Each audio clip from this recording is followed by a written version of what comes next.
छौरी गाम के हाट पर छौरा जबन का सब रहे छे बांध पर अभी लगा के होठल लाली तो भेट रखबारी में है तो अभी लगा के होठल लाली तो भेट रखबारी में है तो मिलन अभी छौरी गाम के हाट पर छौरा जबन का सब रहे छे बांध पर अभी लगा के होठल लाली तो भेट रखबारी में है तो अभी लगा के होठल लाली तो भेट रखबारी में है तो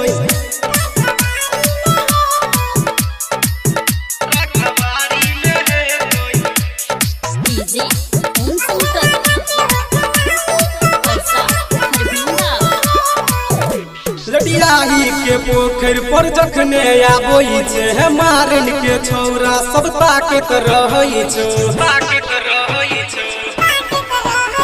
लडियाही के पोखर पर जखने आबोई छे मारन के छौरा सब ताकत रहई छे मिलन एबो हम धार के कात में हरदम रहई छे तू गे मोगी के साथ में हम न एबो माल कोटी त भेट कुवार कोटी में है तो अभी लगा के होठल लाली तो भेट रखबारी में है तो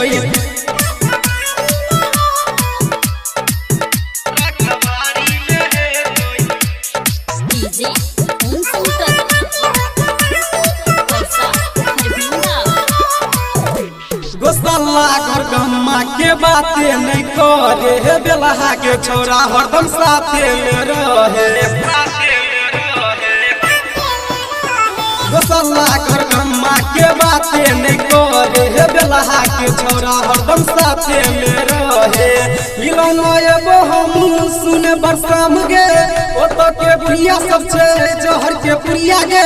मारी खुआ बचे बहुरिया तो भेट मोहरुदिया में है तो अभी लगा के होठल लाली तो भेट रखबारी में है तो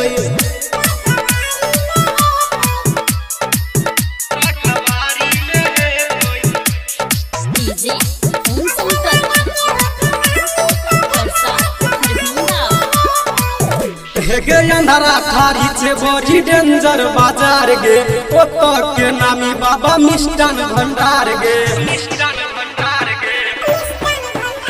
गे अंधारा थारी छे बड़ी डेंजर बाजार गे ओतो के नामी बाबा मिष्टान भंडार गे चंदन रखबरिया तोरा सच कहई छो बसबा के छौरा सब पेरा तो कही छो मिल में तो चुतो दुनु गलिया तो भेट फुलबरिया में है तो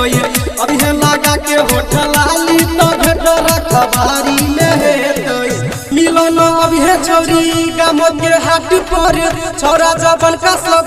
रहे छे बांध पर अभी लगा के होठल लाली तो भेट रखबारी में है तो अभी लगा के होठल लाली तो भेट रखबारी